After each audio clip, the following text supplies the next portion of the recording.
ginugunita po natin ang World Press Freedom Day. At nagpapasalamat po ako sa inyo lahat. At tinugon nyo ang aming panyaya na magkita-kita tayo ng mukha. Sa nagdaan po kasi panahon, palibasa ay senerasyon natin nangyari ang pandemic ay nalimitahan na tayo magkatagpo-tagpo ng mukha. Karamihan ay sa pro-online. Diyan kadalasan po tayo nabihasa eh. Diyan tayo dinala ng panahon. At salamat muli sa inyo lahat na nakita namin kayo ng mukha na sa araw po ito. Nagpapasalamat din po ako sa Araneta Foundation at binigyan tayo ng maayos. Maganda. Ay, sorry, napalakas. Maliwalas. Malakas? Nakonti na kasama. Maliwalas na lugar. Presko, maluwan. Sobrang hindi po sa labas eh. Nagpapasalamat po ako sa Mayor, sa ating alkalde, buti alkalde. Sir, sabi sa ating buti alkalde, nagsalamat. At nag-iisa siya sa mabuting paggawa sa araw nito. Robert, thank you very much.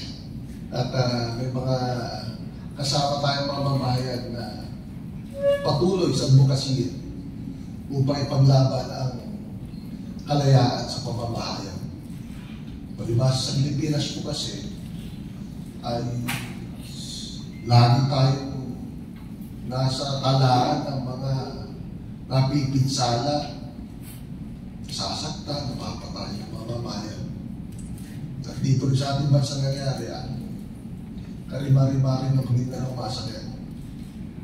At makaran lang, may mga ilang kapatid tayo sa alang buhay na natagdan sa mga nagnanasa ng magkaroon ng kalayang pamamayan. Sa ating mga speakers, masaya ako. Ang dami ko narinig. And of course, kay RD, sana sabi ko, siya na magtuloy eh. Mas marami tayo dapat matutunan eh. Especially sa panahon natin ngayon, no?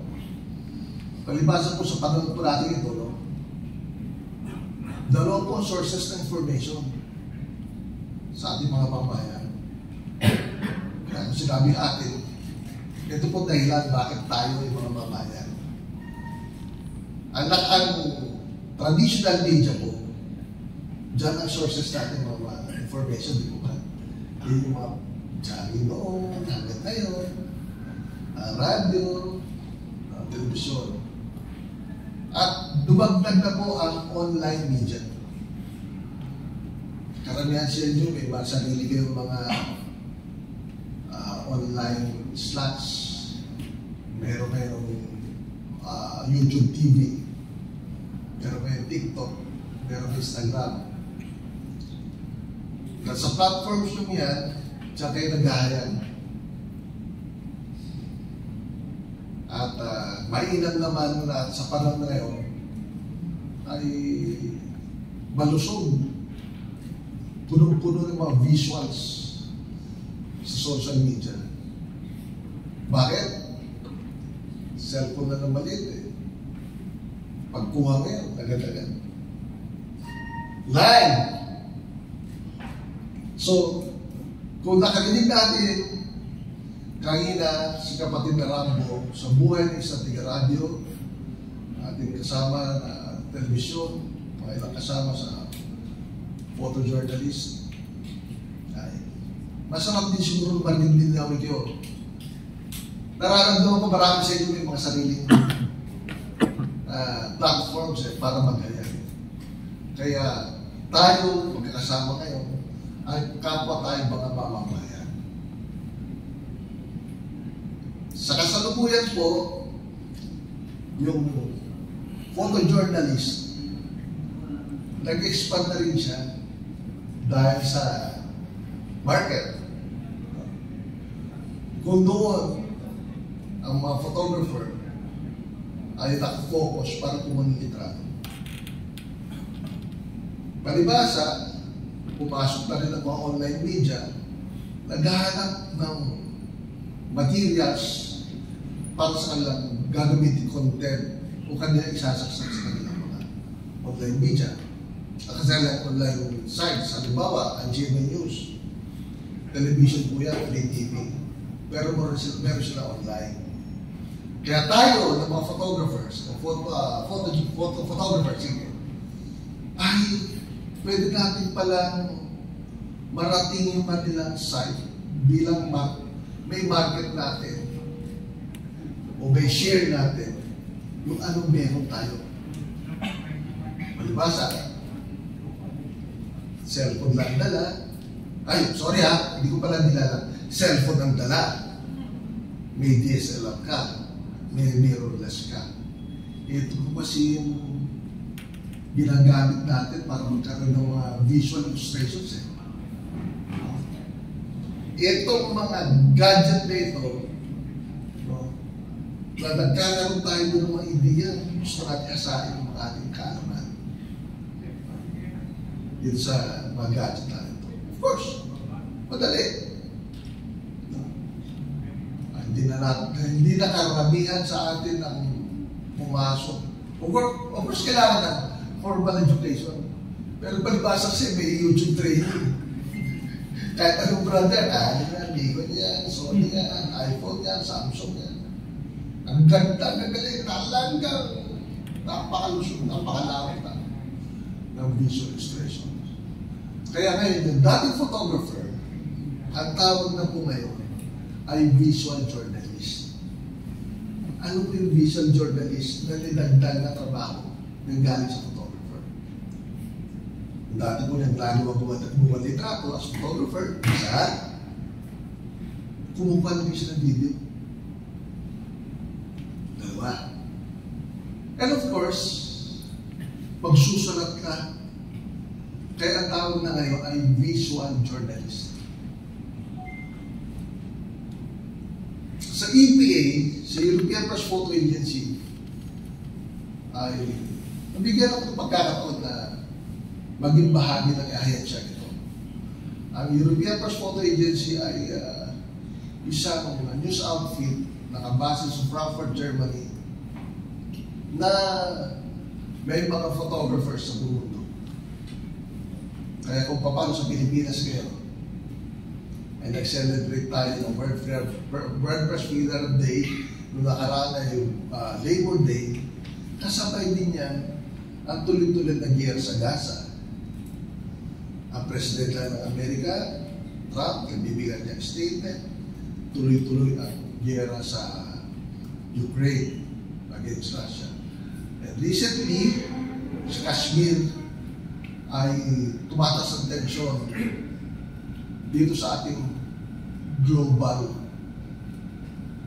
Ang Kashmir kasi ay inaangkin ng Pakistan, inaangkin ng Indonesia. Ang layo na. Kailan natin nakaka-interest? Pero sa isang banda po kasi, parehong may nuclear power ng dalawa. With these nuclear powers nila, talagang tayo man ay sabihin mo, tinutubig-tubig lang tayo sa West Philippines sa ngayon ng China. Hindi natin alam kung mauna ba tayo magigiran ng China o sila yung magbibirahan ng nuclear armaments nila. So ang point, yung po ang visual journalist na nakakala sa mundo, na nagtatrabaho sa EPA, tuloy-tuloy na nagpapadala ng materials. Photos, videos, and text sa aming editorial office ng Frankfurt. At agad-agad, kung ano yung dumating, ibablast yan sa 200 traditional clients and online medias. Kaya makikita nyo, no? Sa CNN, BBC, Al Jazeera, other networks, yung online media nila, hinihingot lang nila. Materials. Hindi ka tulad po noong panahon, nagdang mga panahon, photographer for America, bibiyaya ang plano para makarating ang Pilipinas magkakaroon. During Vietnam War, siguro daw, hindi ko nabuta yung Vietnam War. Amerikano mag-embed sa gera sa Vietnam. So, pero sa panahon po natin ngayon, no, may parating ng bagyo sa Surigao ngayon. Kampante po tayo na may maraming visual journalist doon. Either freelance o kaya nagtatrabaho sa ibang network doon. Makikita natin on real time. Agad-agad makikita natin. Ganyan po yung panahon hinahanap po natin bilang mga mamamahayan. At kinukongratulate ko kayo at makita pa natin tayo umabot pa yung buhay natin mga mamamahayan. Gusto ko i-share paano ba nagsimula naman yung tiyempong nandito ko ngayon. Palibasa po, yung bata ko, 3 decades more than 3 decades ago. Malakas, hindi niintindi yung tago. Basta, hilig ko kasi talaga mag-photographer. Katitingin na iba-ibang magazines, nakikita mo yung mga magagandang litrato. Hindi ko natatanda mga pangalan kung sino may gawa. So, gusto kong gawin. Ito lang bunso sa akin na hindi ko naalintana yung mga delikadong lugar. Next slide, please. Yan. Ganito po ang buhay namin sa tabloid. Ang newspaper po, dalawang klase po. Yung broadsheet, malaki. Manila Times, Star, Inquirer, Malaya, ito broadsheet. Pag kinalahati mo yung broadsheet, tabloid na po siya. Kalahati. Ang personal natin sa tabloid para makapagyan, may konting sensationalism sa istorya at nakafocus siya sa crime. So, inisip ko inisip ito yung maring-maring na hostage situation niya sa may bus terminal before. Baliba sa bata, alam lang, pinig lang, pinig. Ayun, nakita ko na ng balanta. Pero nakabigsimula bilang photographer sa isang maliit publication. Hanggang sa, next slide please, kasama ko sa Air Force, ng mga rescue mission, kukuha ng mga sa Pinatubo, may mga lipad para magdala ng mga relief. So isang flight mission ng Philippine Air Force Search and Rescue, somebody sa Isabela, kukunin yung mga nag-crash, may nag-crash sa aeroplano dahil sa bagyo. Kukunin yung mga crew at saka sakay. Pagbalik namin, kami naman nag-crash. So habang iikot-ikot yung helicopter, pinitik ko lang ng pinitik. Ito yung sa frame. Hanggang magpakkat kami, at the next frame is, talo na kami. Mangyayari kasi, nakatumba ito, pangalawa ko sa pati. Si Babaw Kaya nung tumagal yung isang sundalo, inatagin, tumagal din ako. Kaya habang matras ako, ito yung photo. Binibili ko rin, hindi pa rin, ganun lang That time, manual po pang film. Film pa lang pala 36 shots yan. Film, unlike yun, thousands, laban ng camera, cellphone po din. Terabytes, gigabytes ang sukatan nito. Sa akin yung 36 shots lang. Hindi pa rin mo. Next shot. Ayan, bago gusto masulatan. Next shot. Ito yung piloto. Isa sa mga, ito yung pilot. Next shot. Siya naman yung co-pilot. Next shot. May iiwan pala na ipit. Ito yung ipit. So, kinuha pa rin ng mga kasama nila Nung kinuha, ayan, na-rescue siya. Dahil ang fear namin, baka sumabog kasi umatro yung motor niya.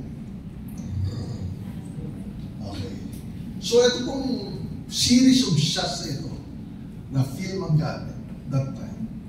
Talagang, hilig ko lang talaga. Later on, lumabas na ang investigasyon, kaya pala kami ikot-ikot, tumalsik yung tail rotor. Dalawang red rotor na sila na helicopter, yung main rotor, at tail rotor. Pag tumalsik yung mas maliit, wala na sa giya. Ikot-ikot kami. Pag-ikot-ikot siya. At binalag naman yung mga images na ito ay nanalo that year sa Freedom Forum ng Grand Prize. Okay.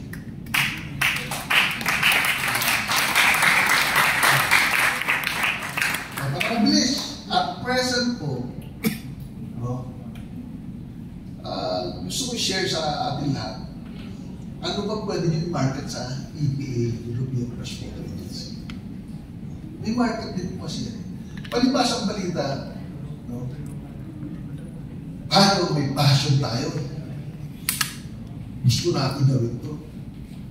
Sabi ko ito, 60, nahirap niya hinahanapin. Hindi na makakain sa mga movement, sa mga rally.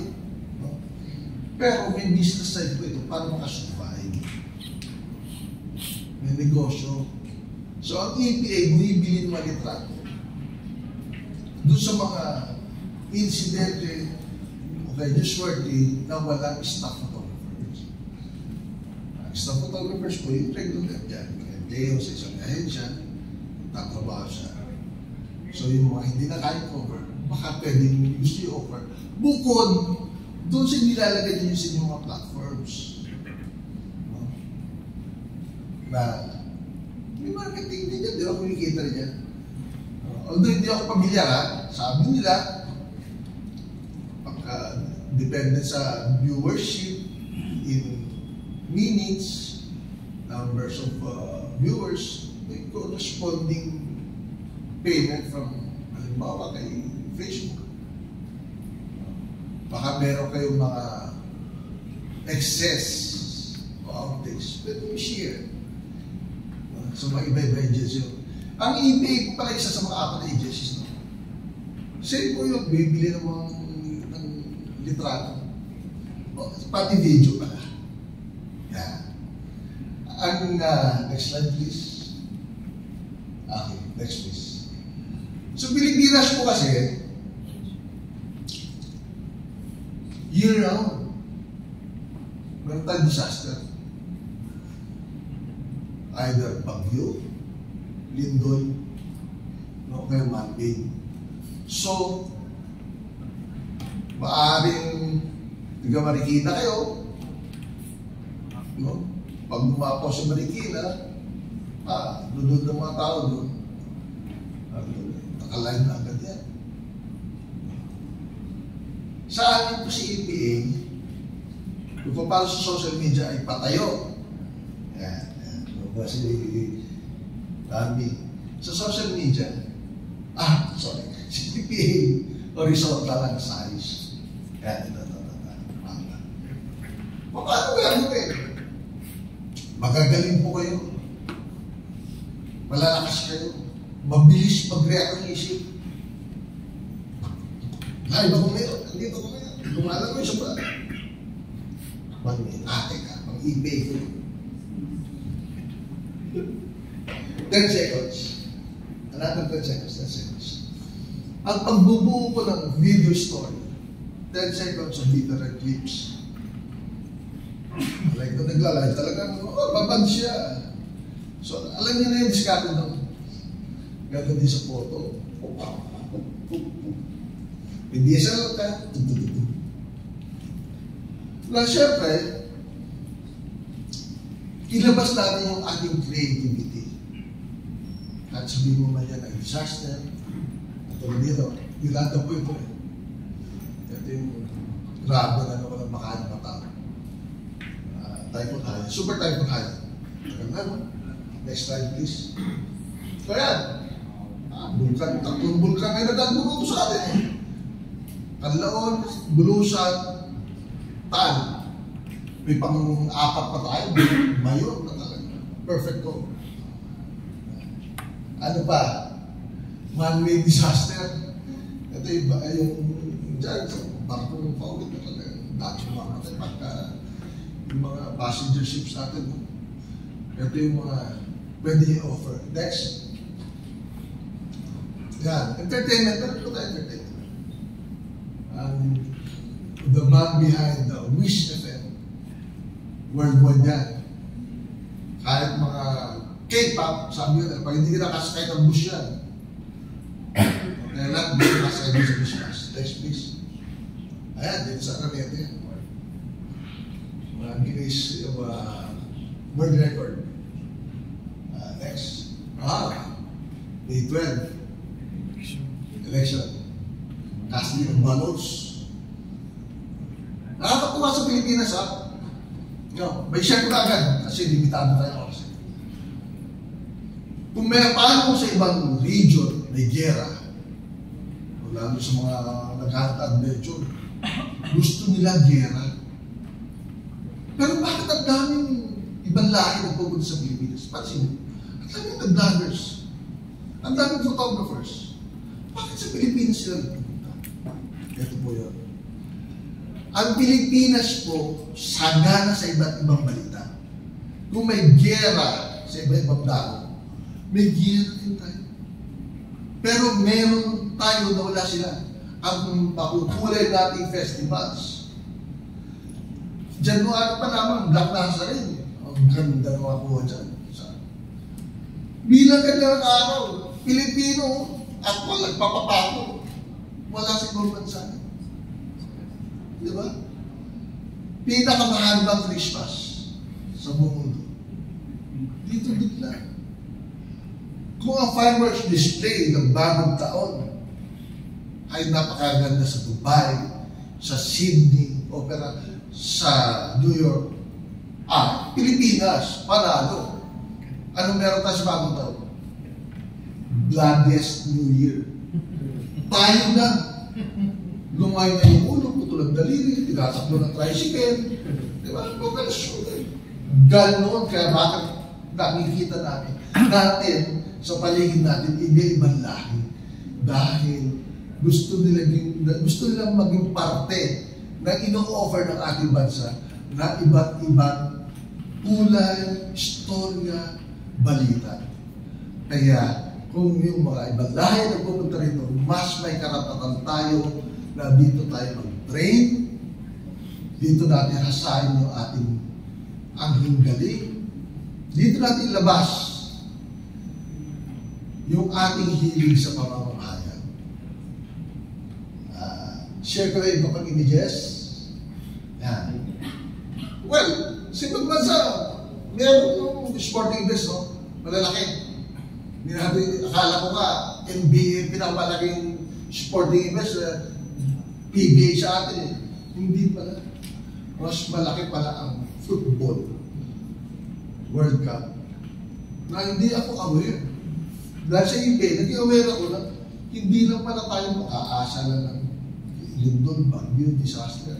Marami tayo pwedeng makuha. Iba-ibang larawan sa dako natin bansa ito. Next slide, please. Politics. No? Ang mga personalities, worldwide, sinusubaybayan yan. Share rin lang. Continue na. Isa, Nobel Peace Prize, Maria Risa. Pilipinas yun. Manny Pacquiao, although retired siya, may kuwan pa rin sa audience. Former President, balita, lalo na si ICC. At ang favorite of all time, sino? Ang nanay, former First Lady Imelda Marcos. Basta ang bagay, tibot lang na konti ng former First Lady, balita sa mundo, hindi lang tayo aware. Ganong karami ang pwedeng makuha at baka matsamba pa ng Pilipinas, ang next quote, Pinoy, baka yung kaligliit ang pinag-aralan ni Cardinal Tagle, susuotin maraming photographers yan. Saan siya nag-aaral, saan siya kumain restaurant, sasagasaan natin lahat yan. Kaya maging ready tayo. Next slide.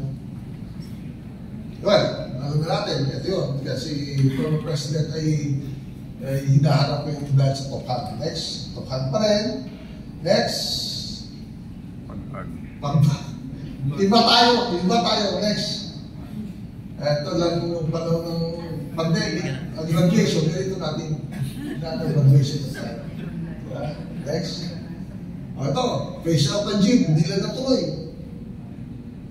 Tuloy-tuloy lang.